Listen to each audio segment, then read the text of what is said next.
Namaste, ladies and gentlemen, and welcome back to the Sacred Space with me, your host, Preetha Lal, as we spend time reading the book Eternal Values for a Changing Society by the late Srimad Swami Ranganathananda ji. He was the 13th president of the Ramakrishna Math and Mission, but he was also so much more. He was a scholar par excellence, a spiritual ambassador, a philosopher, a teacher.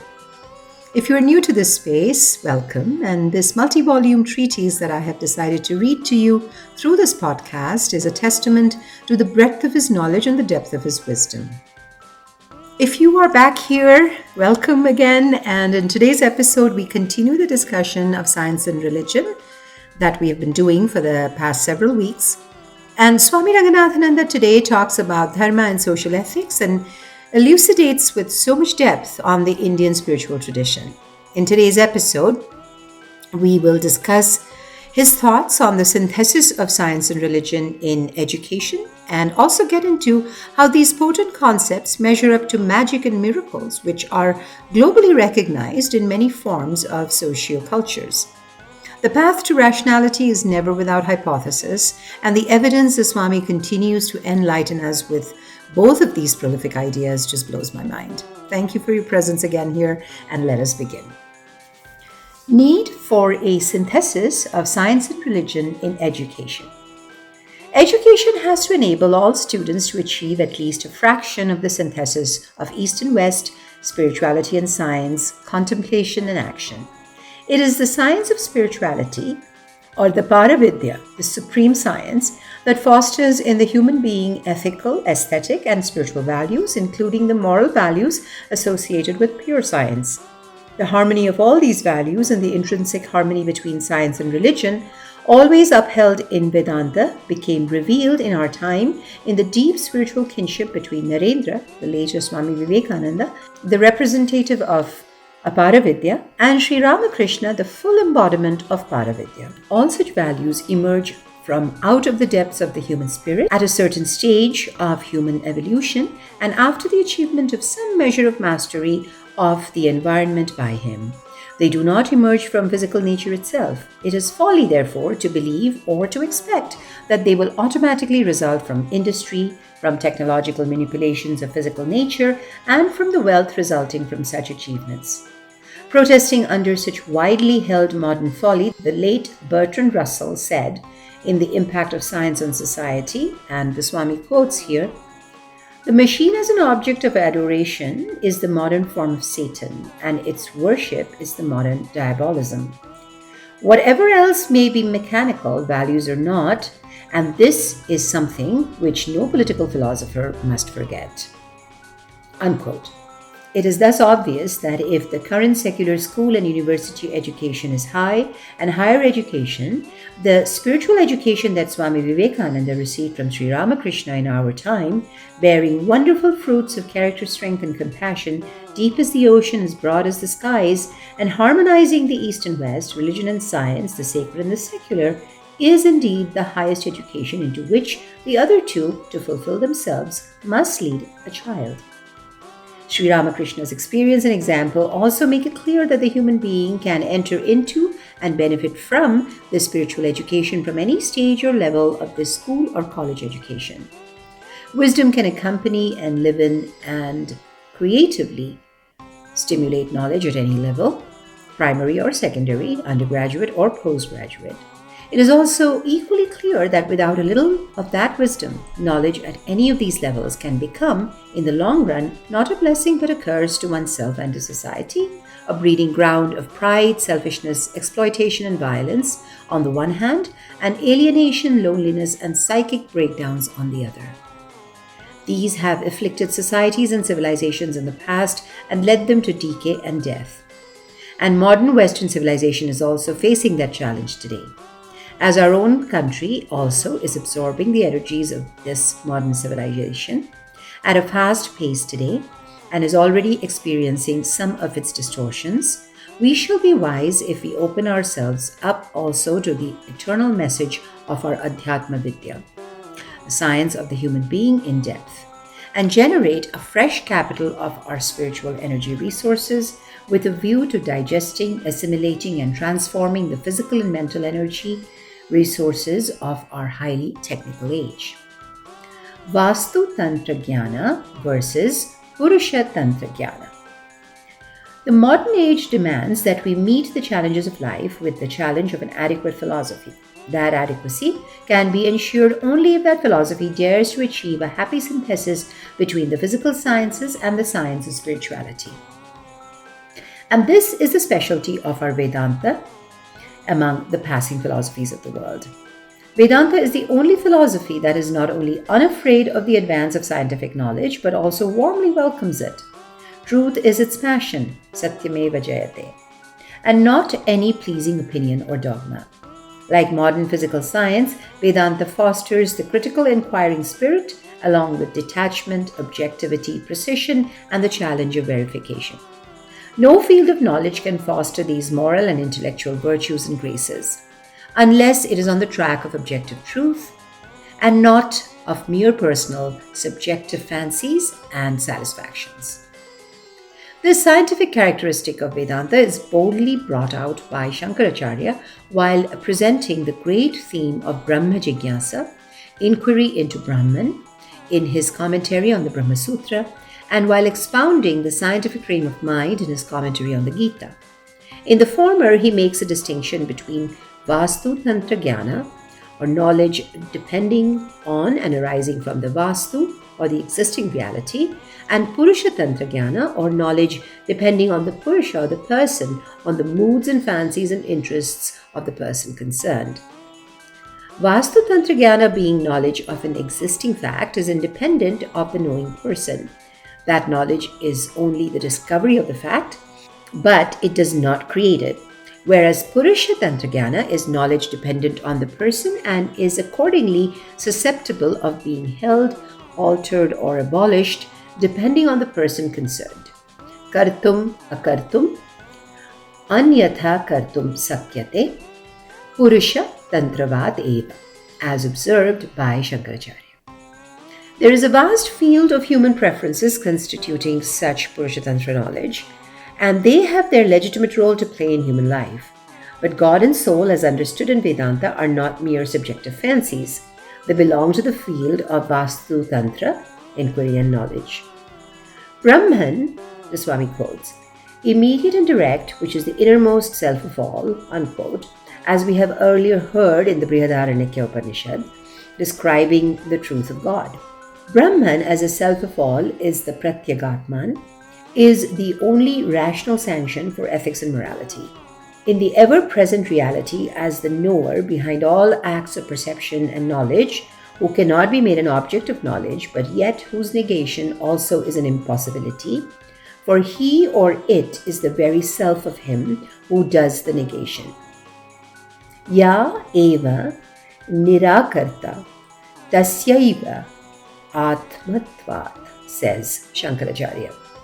This Brahman is not an extra-cosmic deity of the usual run of monotheism, which is only a logical postulate, equally capable of being enthroned or dethroned by human reason, or merely held by faith, for is not capable of verification. But the Brahman of the Upanishads, being the self of all, is the very basis and consummation of experience. Because the knowledge of Brahman is consummated in the experience and refers, therefore, to an existing Vastu fact, says Shankaracharya. It is unknown in the state of spiritual ignorance, but it is not knowable, for it is the very self of the knower and hence is more intimately known than any sense object. But this knowledge is obstructed and obscured by the self, not self mix-up in normal experience, calling for a discriminative inquiry. The sages of the Upanishads realized through such a penetrating inquiry and research this infinite and immortal Atman in themselves behind the 5 ever-changing koshas or sheaths of the body, the nervous system, the mind, the intellect, and the bliss of egolessness of sleep. Says Yama, the teacher of Nachiketa, the young student, Esha sarveshu bhuteshu gudha atmana prakashate drishyate tva grayaya buddhya sukshamaya sukshama darshibihi. This Atman, being hidden in all beings, is not manifest to all, but it can be realized by all who are trained to inquire into subtle truths by means of their sharp and subtle buddhi or pure reason. We get an echo of this concept of the sheets covering reality in 20th century biology with respect to the first three, including the Taittiriya Upanishad, emphasis of infilling into the succeeding by the preceding. Tenaisa purnaha. This is infilled by that. Says the American biologist George Gaylord Simpson in The Meaning of Evolution on page 312, and the Swami quotes here, a broad classification of the sciences into physical, biological, and social corresponds with three levels of organization of matter and energy, and not levels only, but also quite distinct kinds of organization. The three are sharply increasing orders of complexity, and each includes the lower grades. Vital organization is more intricate than physical organization, and it is added to and does not replace physical organization, which is also fully involved in vital organization. Social organization retains and sums the complexities of both these and adds its own, still greater complexities. Unquote. The impurities of the mind constitute the obstructions to the knowledge of this ever-present divine, immortal dimension of the human being. These impurities are centered in the ego, in its attachments and aversions and bondage to the organic system. Search for truth either in the external world, which yields scientific knowledge, or in the internal world, which yields spiritual experience, calls for the elimination of these impurities, which alone gives the mind the power to penetrate from the surface to the depths of nature, external or internal. This is the scientific spirit and temper highlighted in Sri Krishna's exhortation to Arjuna in the Gita, and which is amplified in Shankaracharya's commentary on the same. Ichchadvesha samuttena dvandva mohena bharata sarva bhutani sammoham sarge yanti parantapa. By the delusion of the pairs of opposites arising from attachment and aversion, O descendant of Bharata, all beings are fallen into deep delusion at birth, O scorcher of foes. Yesam tvantagatam papam jananam punya karmanam te dvandve moha nirmukta bhajante mam dhridhaprata. But those persons of virtuous deeds whose impurities have been destroyed, they, freed from all delusions of the pairs of opposites, worship me with firm resolve. Commenting on the first, Shankaracharya observes, for it is well known that knowledge of things as they are, even in the external world, cannot arise in the minds of those who are under the thraldom of attachments and aversion. If this is so, what wonder is there that knowledge of the inner self, which is faced with so many obstacles, does not arise in those who are enslaved by them and consequently are deeply deluded? Hence, all beings whose reason is obstructed and deeply deluded by the delusion of these pairs of opposites do not know me, who am their very self, and hence also do not worship me as their own self. Science and religion versus magic and miracles. Some of our people, especially among our educated sections, including our administrative personnel, run after all sorts of magic and miracles, puerile and sterile, in the name of religion and yoga. In this age of marvels of physical science, such religious magic and miracles appear infantile. What magic and miracles performed in the name of cheap religion and yoga and held in secret by the performers can compare with the miracles performed by the physical sciences that are verified and verifiable, open, communicable, whether in the field of curing diseases, and that too on a mass scale, increasing the food production, or putting a person or a vehicle on the moon or Mars and bringing them both back to Earth. The great Buddha discouraged all miracles and secrecy in religion. What is secret may not be sacred. What is sacred need not be secret. His teachings were profound, but were open. Ehi passa, come and see, as he picturesquely expressed it. Addressing his disciple Ananda, he said, the Tathagata has no secret. Secrecy belongs to three things, O Ananda, to priestly knowledge, to false knowledge, and to prostitutes. It is imperative that our people turn away from the cheap and secret miracles of yoga and religion, indulgence in which has kept our people weak and superstitious and in political slavery for centuries, and turn to master the marvelous and beneficial and open miracles of physical science for our individual and collective welfare.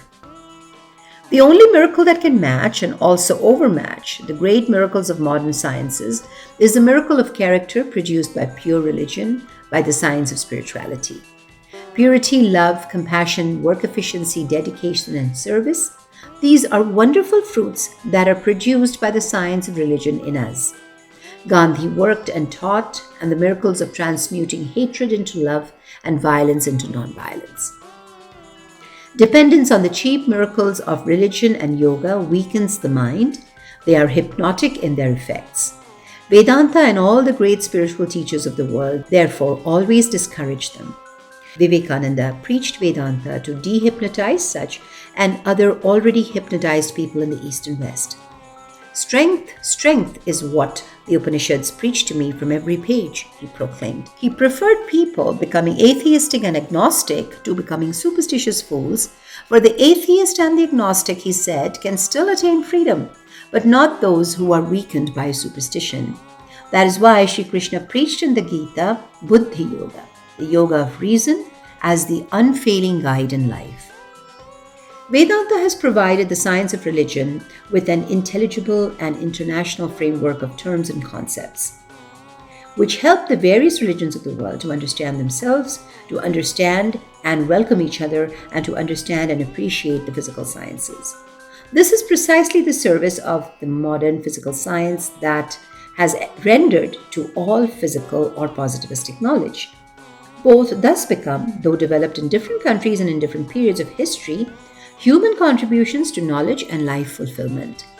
In the Gita, Sri Krishna describes the without of nature as the aspect of apara prakriti, ordinary nature, and within of nature as the aspect of para prakriti, the higher nature of the one of total divine nature.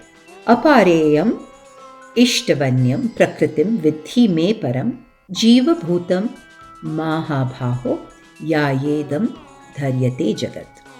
This is my ordinary nature, but other than this, know my higher nature, O mighty armed Arjuna, which is of the nature of intelligence and by which this whole universe is sustained.